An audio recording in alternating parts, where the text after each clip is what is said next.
Hey guys, Fletch Football Observer here, and today's Fletch Talks video is going to centre around a Premier League sack race that I have magically came up with. Yeah, we're coming to that point of the season where a manager who's not having the best of times in his managerial career right now may be about to receive his P45 just in time for Christmas this year. And within England's top flight division, there are definitely a few managers that fall within that category. In this video, I've narrowed down 5 Premier League managers who I think very well could be out of the job by the end of the year. So without further ado, let's begin this list. Number 5, Mauricio Pochettino. Now I admit this is arguably the least likely manager on this list to receive his P45 by the end of the year, but I do think this is one that's worth mentioning.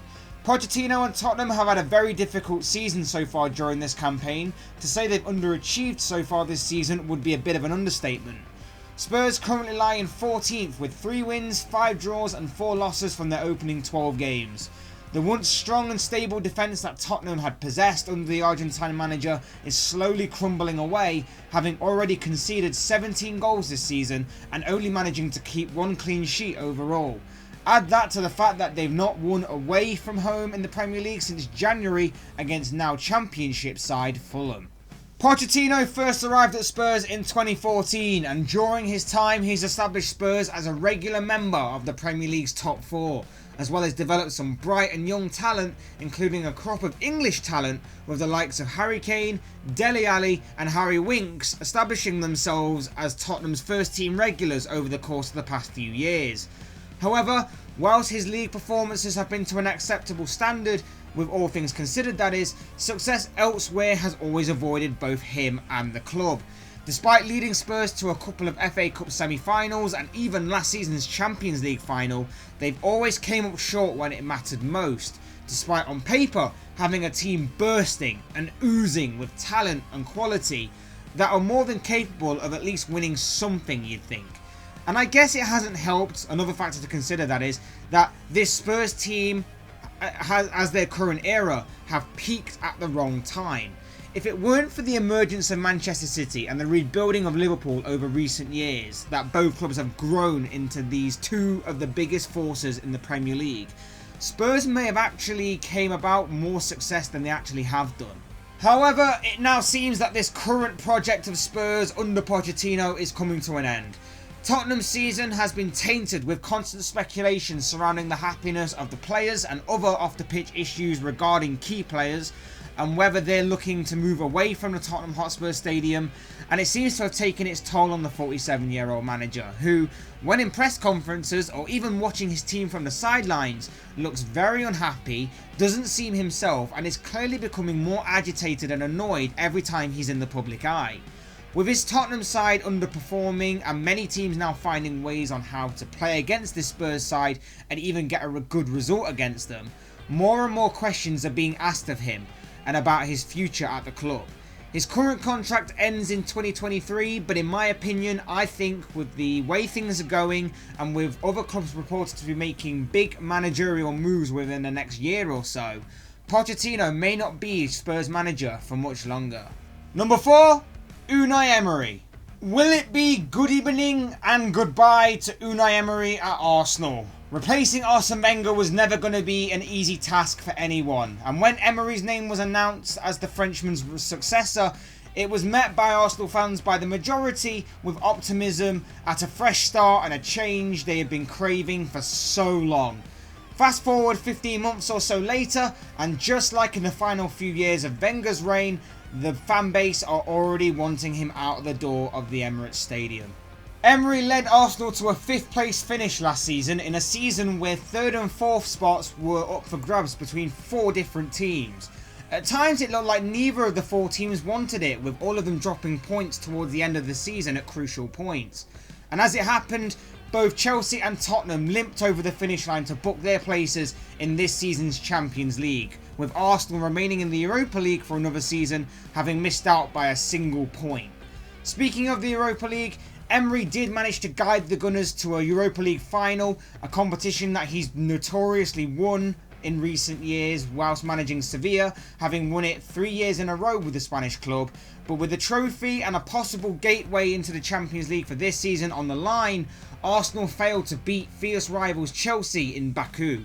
For some of the Arsenal faithful, this was seen as enough for Emery to get the sack. They arguably had the best chance of all 4 teams contesting the remaining top 4 places to finish within them, and with a huge game that had more riding on it for them than it did for Chelsea, they failed to really turn up for the final. A final that Arsenal fans weren't happy about travelling to given its location. The fan base divide of Emery in or Emery out continued into this season. In the opening 12 games, the Gunners have won 4, drawn 5 and lost 3, and find themselves in 6, which isn't too bad upon reflection until you put that into context, where you see that outside of the top 4, the vast majority of them teams are within touching distance of one another, and the Gunners are also currently sat 8 points off of the top 4. Criticism of Emery comes from the Arsenal fans have pinpointed the Spaniard's team selections, his treatment of certain players and his discipline at the club, as well as his slow and sometimes boring and rather negative approach to various games. And whilst it's made AFTV a more entertaining watch in recent weeks, the supporters are clearly running out of patience with the 48-year-old manager, and this, along with the number of reports coming out linking Jose Mourinho of all people with the Gunners job, which, what a story that would be, by the way. It's not looking good for the man who looks like his legacy at Arsenal will be for saying this in press conferences. Good evening. Good evening. Good evening. Good evening. It's said that Emery was initially given a 2-year contract at the Emirates, and we're nearly entering the final 6 or 7 months of that. Top 4 was the aim for this club at the beginning of the season, but that slowly is slipping away even at this early stage of the campaign with how well the top 4 teams currently in those positions are currently performing, and it will be interesting to see if the Arsenal board pull the trigger on his release early or let him see out the rest of his contract till the end of the season. Number 3, Manuel Pellegrini. Another manager who should be careful of getting the chop this festive season is West Ham manager Manuel Pellegrini. Maybe a manager who's gone a little bit under the radar due to the media attention focusing on other clubs and other managers, but one that I think is worth mentioning due to West Ham's current predicament and their current season so far. The Hammers currently sit in 16th with 3 wins, 4 draws and 5 losses from their opening 12 games, which isn't the kind of form needed for a team that at the beginning of the season many were tipping to be challenging for the Europa League spots. Pellegrini took charge of the Hammers at the end of the 2017-18 season, and during his first season with the club he led them to a 10th place finish during their last campaign. And there was enough promise there to suggest that the Hammers could go further under his management, with only 5 points separating them from a Europa League spot. However, so far this season, West Ham's mortal enemy and Achilles heel has raised its ugly head, and that is inconsistency. The Hammers suffered from inconsistency last season, and whilst it was frustrating to watch at times, with some work, it was seen for Pellegrini as something to work on and build upon. But this season, it doesn't seem like much has changed. West Ham kicked off their season with a tough loss against defending Premier League champions Manchester City, but then went on a 6-game unbeaten streak that saw the Hammers reach 3rd at one point. But since then, they've gone on 6 games without a win, and given how tight the league table is below the top 4, they've slipped right down the table. Of course, this isn't a complete loss of a situation. There's still time to claw this back. But every time I've seen West Ham this season, they seem negative, they seem boring, lacking confidence or fluidity, despite on paper having a team that can be a tough nut to crack on their day and can really give anybody a decent game or a run for their money. But with some tough fixtures coming up from now until the end of the year against the likes of Chelsea, Arsenal and Leicester, it could be a rather stressful and unhappy festive period for the Hammers and their supporters, should things obviously not go their way. This one I don't think is being discussed enough, but I do believe that this should be one manager worth keeping your eye on during the busy winter period. Number 2, Marko Silva. It's safe to say that Marko Silva's reign at Everton is coming under increasing pressure in recent weeks and months, with his Toffee side performing below expectation. It's a managerial change I believe is more likely to occur due to his low stance within the table and the amount of money they've spent during his time in charge of the Toffees. Silva arrived at Everton in the summer of 2018. Everton had finally got their man at this point after he was a wanted man by the club earlier in the year following the dismissal of Ronald Koeman, but his current club at the time in Watford weren't going to let him leave so easily. Instead, Everton turned to the man, the myth, the legend himself, Sam Allardyce, to see out the remainder of the season with the club until eventually Everton were able to appoint Silva as their new manager come the end of that particular season. And within his first season with the club, Silva helped guide the Toffees to an 8th place finish. Fast forward to the current season and things haven't exactly begun well for the Portuguese manager. Everton currently lie in 15th with 4 wins, 2 draws and 6 losses from their opening 12 games. Not the kind of form that a team that are normally challenging for Europa League spots should have. In recent weeks the results have actually been pretty good for the Everton, since coming off the back of a 4-game losing streak, that is. A 2-0 win over West Ham, and then shortly afterwards was followed up by a 1-1 draw with Tottenham and then a 2-1 victory over Southampton, and together those results may have actually kept Marko Silva in the job for a little while longer yet.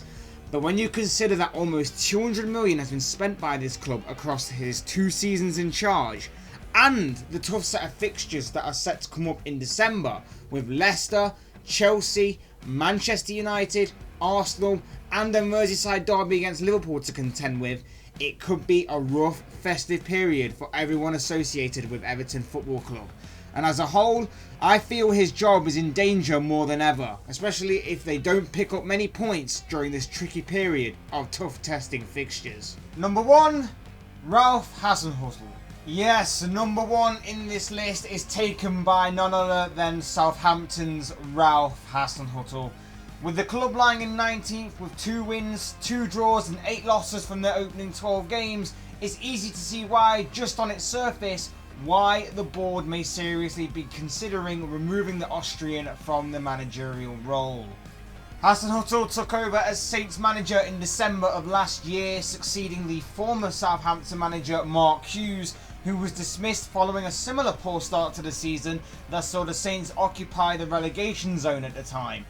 Hasenhuttl managed to guide the Saints to safety, earning them a 16th place finish, but there was a sense of optimism amongst the supporters that this was the right man for the job to take them forward. And when he gets time to put his unique stamp on things within the club, maybe, just maybe, the Saints could go on to make progress. However, so far, it hasn't quite panned out that way. This season has been a miserable one for the Saints and their supporters. Southampton are currently on a 7-game winless streak, with their last league win coming in the middle of September. The standout moment of their season so far, for all the wrong reasons, was the incredible 9-0 thrashing they took against Leicester a few weeks ago. Southampton's season so far has been tainted with a lack of scoring goals, as well as having a leaky defence, which more often than not shoot themselves in the foot by making silly errors that the opposition capitalise on. Hence why they have the worst defensive record in the league, having already conceded 29 goals during their campaign so far. Safe to say, if he makes it past the international break, then December is a huge month for both him and the club. It's a month that throws Southampton opposition that are in and around them in the league. With the exception of Arsenal, and then of course a few of the bigger teams that are coming back to face Southampton when the fixtures reverse. However, they won't be the games that he's judged upon. Whether or not the 52-year-old stays with the Saints or not, it will be the games against the likes of Watford, Norwich and Newcastle that will be the fixtures he'll be heavily critiqued upon. Will he make it to Christmas or the New Year? His job is under increasing pressure, and poor results in those games may manage to tip the scales and call it a day for him. However, for that question, only time will tell. And that wraps up this video on a possible sack race of Premier League managers. But of course, this is just one man's thoughts and one man's opinions on this topic, so I want to know, what do you think? What do you make of any of the managers that I've put into this list? Or there's some managers in the Premier League that I haven't mentioned in this list that possibly could get the sack very soon? I'd love to read your thoughts, comments and opinions down below in the comments section. Otherwise, hit that like button on the way out if you enjoyed the video. Subscribe if you're new or want to see more content like this. Both things would be greatly appreciated. And as always, thank you all so much for watching and listening. I've been Fletch the Football Observer. This has been another Fletch Talks video, and I will soon speak with you all again soon in another video.